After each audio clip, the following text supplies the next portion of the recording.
बिस्मिल्लाहिर्रहमानिर्रहीम। अस्सलाम वालेकुम नाज़रीन इकराम, मैं हूं मखदूम शहाबुद्दीन और आप देख रहे हैं मेरा फेसबुक और यूट्यूब चैनल। उम्मीद करता हूं आप सब लोग बखैर वाफियत होंगे और जहां भी होंगे अपने अहले खाना समेत खुश भी होंगे और महफूज भी।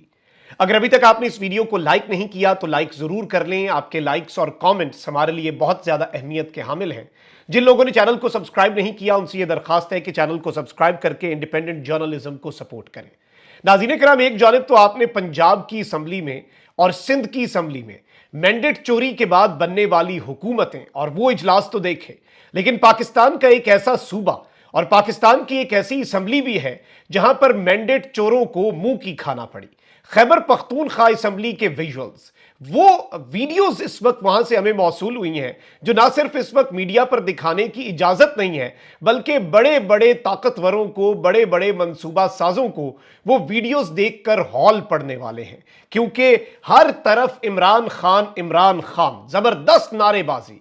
और इसके साथ ही साथ कायदे ऐवान अली अमीन गंडापुर ने जो आज बड़ा खड़ाक किया है, और पूरे का पूरा पाकिस्तानी मीडिया जिस पर इमरान खान का नाम लेने और इमरान खान की तस्वीर दिखाने पर पाबंदी है। याद रखिएगा, इमरान खान का नाम लेने और इमरान खान की तस्वीर दिखाने पर पाबंदी है। आज उस पूरे मीडिया को भी मुंह की खाना पड़ी है अली अमीन गंडापुर के हाथों। एक्सक्लूसिव फुटेज है जो आपके सामने रखनी है, नाकाबिले यकीन मनाजिर हैं।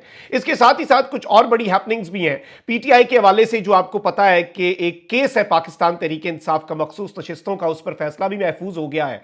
इमरान रियाज खान जो हैं उनकी जमानत के हवाले से केस की समाअत का अहवाल भी आपके सामने रखना है। खबरें ज्यादा हैं।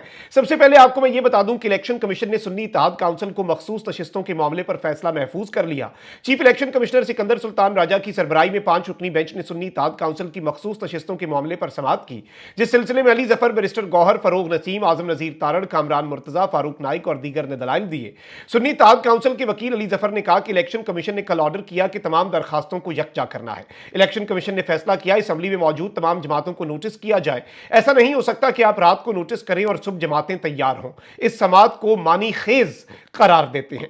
इस पर चीफ इलेक्शन कमिश्नर ने कहा कि सब जमातों को नहीं, असेंबली की मुतलका जमातों को बुलाया है। अली जफर ने जवाब दिया कि इलेक्शन कमीशन का ऑर्डर बेमानी नहीं हो सकता। एमकेएम ने कहा हमें सिंध असेंबली में नशिस्तें दी जाएं। आज मेरी दरखास्तें समाअत पर पहले नंबर पर लगी है। आपने मेरी दरखास्त को इल्तवा में रखा। जब बाकी दरखास्तें आई तो फिर मेरी दरखास्त आपने समाअत के लिए मुकर्रर की। इससे पहले मेरी दरखास्त मुकर्रर नहीं की। यानी कि पहले पीटीआई की दरखास्त रखी इन्होंने, जब बाकी सारी सियासी जमातों ने इस सबके अंदर अपनी दरखास्तें जमा की तो इन्होंने समाअत के लिए मुकर्रर कर दी। यानी ये बदनीयती और मिली भगत जो है उसकी तरफ अली जफर साहब ने इशारा किया।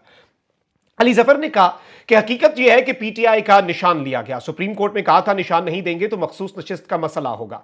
सुप्रीम कोर्ट को ईसीपी के वकील ने कहा कि ऐसा कुछ नहीं होगा, लेकिन पीटीआई के हिमायत याफ्ता उम्मीदवार मुख्तलिफ निशानात पर इलेक्शन लड़कर असेंबली में आजाद उम्मीदवार सियासी जमातों से ज्यादा हैं। इस वक्त वो जीते और पहुंचे। अभी गैर मामूली सूरत हाल है। पीटीआई हिमायत याफ्ता आजाद उम्मीदवारों की असेंबली में अक्सरियत है। उन्होंने मजीद कहा कि आजाद उम्मीदवारों को कोटे पर कैसे मखसूस नशिस्त मिल सकती है, यह सवाल है। कौमी असेंबली में आजाद नशिस्तों में 86 ने सुन्नी इत्तेहाद काउंसिल में शमूलियत इख्तियार की। सिंध में 9, पंजाब में 107 और केपी में 90 एमपीएज ने सुन्नी इत्तेहाद काउंसिल में शमूलियत इख्तियार की। अली जफर ने अपने दलाइल में कहा कि आपने जिस जमात को रजिस्टर किया और निशान भी दिया वो सियासी जमात है। इलेक्शन कमीशन की फहरिस्त में पीटीआई रजिस्टर्ड जमात है। निशान मिल जाए तो इलेक्शन एक्ट के तहत वो जमात इलेक्शन लड़ सकती है। एसआईसी सियासी जमात है जिसे निशान मिला। आर्टिकल 17 के मुताबिक हर शहरी मासिवाई सरकारी मुलाजिम को सियासी जमात बनाने और उसमें शामिल होने का हक भी हासिल है। अब नून लीग के वकील ने कहा कि जी तरजीही फहरिस्त कानून के मुताबिक दी जाएगी। ऐसी जमात जिसने इलेक्शन में हिस्सा नहीं लिया, क्या आजाद अरकान उसमें शामिल हो सकते हैं? मखसूस नशिस्त के दावे के लिए सियासी जमात को चंद सीटें जीतना लाजिम है। इलेक्शन में हिस्सा लें, कुछ सीटें लाएं तो आजाद अरकान मिलाकर बढ़ा सकते हैं। लेकिन सुन्नी इत्तेहाद काउंसिल ने ऐसा नहीं किया। यानी नून लीग चाहती है कि इन्हें सीटें ना दी जाएं और इनकी सीटें नून लीग को दे दी जाएं। एमकेएम कहती है सिंध असेंबली वाली सीटें हमें दे दी जाएं। माले गनीमत है, अंधेर नगरी है, चौपट राज है, बंदर बांट है। एमकेएम के वकील फरोग नसीम ने कहा कि कानून की नजर में सुन्नी इत्तेहाद काउंसिल पार्लिमानी जमात नहीं, रोकी हुई मखसूस नशिस्तें एमकेएम को कोटे के मुताबिक दी जाएं। सुन्नी इत्तेहाद काउंसिल ने जनरल इलेक्शन लड़ा, ना तरजीही फहरिस्त जमा करवाई। कामरान मुर्तजा पीपल्स पार्टी की तरफ से इन्होंने दलाल दिए कि हम इस केस में नहीं थे, आपने बुलाया तो आए। कानून में है कि जमात का जितना हिस्सा है उसे मिलना चाहिए। बतौर आजाद उम्मीदवार इन्हें मखसूस नशिस्त नहीं मिल सकती थी। सियासी जमात की फहरिस्त एग्जॉस्ट होने पर उसमें नया नाम शामिल हो सकता है। तारीख गुजर जाने के बाद जमात नई तरजीही फहरिस्त जमा नहीं करवा सकती। यानी पीपल्स पार्टी का भी जमहूरियत शरीयत की दावेदार और ठेकेदार पाकिस्तान पीपल्स पार्टी का भी मौकफ इसी तरह का है, कोई ज्यादा डिफरेंट नहीं है। अब जरा आते हैं जल्दी जल्दी इमरान रियाज खान साहब के हवाले से। इमरान रियाज की दरखास्त जमानत पर समाअत का आगाज हुआ। एंटी करप्शन के जज हैं सफदर सलीम, इन्होंने इमरान रियाज की दरखास्त पर समाअत की।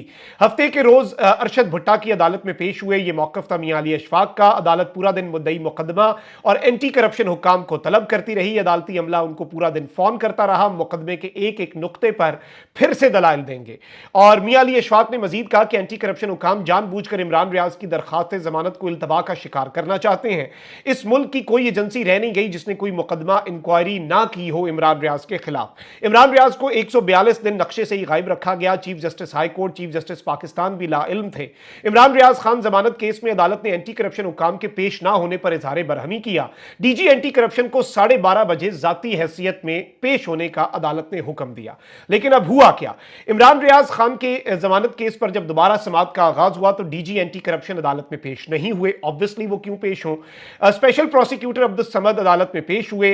उन्होंने कहा कि मुझे थोड़ा सा वक्त दिया जाए ताकि केस की फाइल देख सकूं। मियां एडवोकेट अजहर सिद्दीक ने कहा कि हमें कोई एतराज नहीं है, अदालत 30 मिनट दे ताकि समाअत आज ही मुकम्मल की जा सके, मियां अली अशफाक ने कहा। और इस सब के अंदर अदालत ने 1:30 बजे तक प्रोसिक्यूटर को फाइल देखकर दलाइल के लिए फिर तलब किया। दोबारा केस क्या जब आगाज हुआ तो फिर काफी हद तक प्रोसिक्यूटर के साथ तलक कलामी भी हुई, क्योंकि ये डिलेइंग टैक्टिक्स अपना रहे हैं इमरान रियाज खान को ज्यादा देर अंदर रखने के लिए।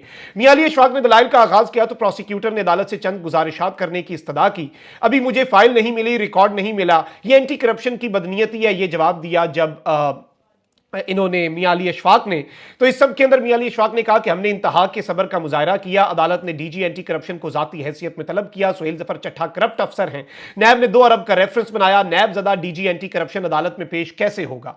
और इनकी जब मियां अली अशफाक की प्रोसिक्यूटर के साथ भी तलक कलामी, उन्होंने कहा बहुत हो चुका, अब आपने अब 1-2 मरतबा नहीं, हमने बहुत ज्यादा हमने सबर कर लिया, बात हमारे हद से तजावुज कर चुकी है। डीजी एंटी करप्शन अपने आप को समझता क्या है? इसने अदालतों को मजाक समझा हुआ है, ये अदालतों को कुछ नहीं समझता। 3 मरतबा अदालत ने तलब किया लेकिन ये पेश नहीं हुआ। पूरी एंटी करप्शन पंजाब सुन ले, इस अदालत में अब मैं ऐसे नहीं चलने दूंगा, ये कहना था मियां अली अशफाक का। मियां अली अशफाक ने एंटी करप्शन हुक्काम के परखच्चे उड़ाए। एंटी करप्शन खुद को क्या समझती है? और इसके साथ ही साथ इस सब के अंदर मैं आपको यह बताऊं कि इन्होंने दरखास्त की अदालत से कि अब वो पेश नहीं हुए जब डीजी एंटी करप्शन, तो अदालत का हुक्म है उनके, आप वारंट गिरफ्तारी जारी करें। तो प्रोसिक्यूटर जनरल पंजाब ने फौरी कहा कि आप अदालत को डिक्टेट ना करें। इस पर मियां अली अशफाक ने कहा हम डिक्टेट नहीं कर रहे, हम अदालत के अहकामात की बात कर रहे हैं कि अदालत अहकामात सादिर करे। इस सब के अंदर इमरान रियाज खान के हवाले से उन्होंने कहा कि उनके मुंह पर काला कपड़ा पहनाकर ले जाया गया। इमरान रियाज खान की तज़हीक उसकी फैमिली और बच्चों के सामने की गई। गिरफ्तारी के वक्त इमरान रियाज खान का घर मैदान जंग बना हुआ था। अदालतों के अहकामात को तो हवा में उड़ा दिया जाता है। और इसके ऊपर जब जज एंटी करप्शन है, उन्होंने रिमार्क्स दिए कि एक में पकड़ा उसमें रिहा हुआ और दूसरे में यह सिलसिला चलता रहता है। लेकिन इस सब के अंदर मैं आपको यह बता दूं कि एंटी करप्शन हुक्काम ने आज क्या मौकफ अपनाया कि हम अदालत के सामने रिकॉर्ड पेश नहीं कर सकते, हम माजूरी का इजहार करते हैं। तफ्तीशी जो है वो बावलपुर बेंच के सामने पेश हुआ है। इस सब के ऊपर मियां अली अशफाक ने कहा कि यह गंदा धंधा मैं यहां पर नहीं चलने दूंगा, और अगर इनके पास रिकॉर्ड नहीं है तो रिकॉर्ड के बगैर आप ये केस चलाएं। मैं एफआईआर के साथ ही यह साबित कर देता हूं कि यह केस बोगस है, यह केस बनता ही नहीं है। और इसके ऊपर फिर जाहिर बात है प्रोसिक्यूटर ने एतराज किया और यह मामला चला हुआ है। डिलेइंग टैक्टिक्स इमरान रियाज खान की रिहाई के हवाले से अपनाए जा रहे हैं। ऑल्दो ये सोमवार को हो जानी चाहिए थी उनकी जमानत, हफ्ते के दिन भी हो सकती थी, लेकिन चीजें आपके सामने, हमारे मुल्क में ऐसे ही निजाम चलता है अनफॉर्चुनेटली। अब जरा आ जाते हैं खैबर पख्तूनख्वा असेंबली के मामले के ऊपर। मैंने आपके सामने रखा कि किस तरह से खैबर पख्तूनख्वा असेंबली, पाकिस्तान पूरे की नजरें इस पर हैं और मखसूस नशिस्तों के बगैर भी इतनी बड़ी मेजॉरिटी है पीटीआई की, पीटीआई को अब यहां से हराना नामुमकिन है। वजीर आला अली अमीन गंडापुर ने ही बनना है। 9 मुंतखब अराकीन ने हल्फ उठा लिया है। इस दौरान ऐवान के अंदर कुछ बदनज़मी भी हुई, कुछ मामलात भी हुए, और जाहिर बात है लाइक ऑलवेज इजलास थोड़ा लेट शुरू हुआ।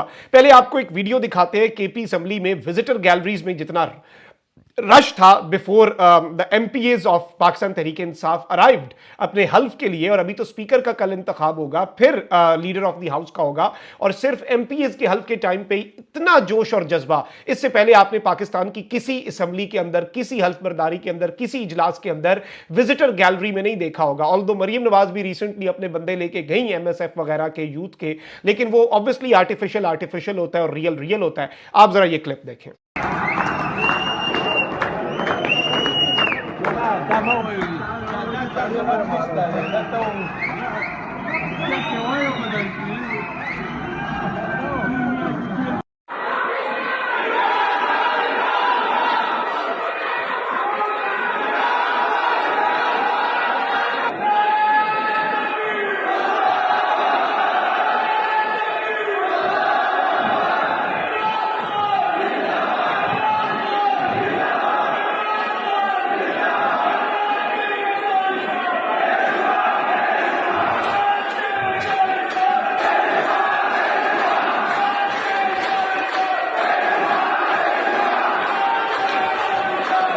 अब नाज़रीन इकराम, आपने ये क्लिप देखा, लेकिन जो मेरे लिए सबसे अच्छा विजुअल था, जो सबसे अच्छी एक जिसे आप कहते हैं ना ट्रीट होती है, ट्रीट टू योर आइज, वो ये था कि आपको पता है इमरान खान साहब की तस्वीर दिखाना इस वक्त टीवी पर बैन है।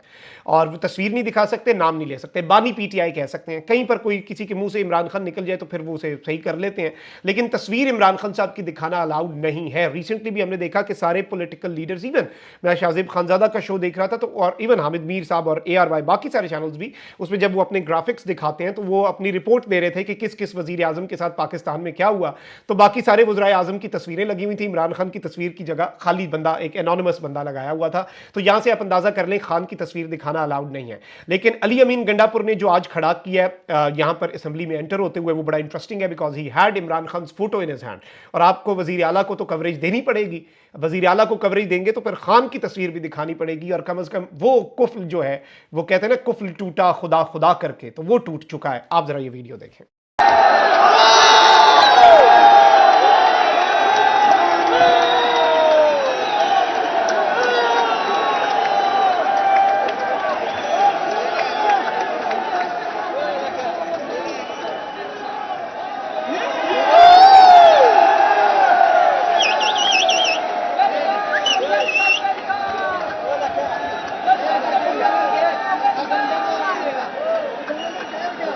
ये बड़े इंटरेस्टिंग और अच्छे विजुअल्स हैं जो खैबर पख्तूनख्वा असेंबली से आए हैं, और जाहिर बात है नाकाबिले यकीन मनाजिर। ऑल्दो एक अनफॉर्चुनेट इंसिडेंट ये हुआ कि जब पीटीआई के एमपीएस नहीं आए थे, तो एक नून लीग की कोई एमपी हैं, मुट्ठी भरी हैं उनके, वहाँ पर वो आई हैं और उन्होंने दरमियान में खड़े होकर घड़ी उछाल के, घड़ी ऐसे वो नारे लगानी शुरू हो गई, घड़ी चोर घड़ी चोर। गालिबन पंजाब में बैठी मरियम नवाज की खुशनुदी हासिल होगी।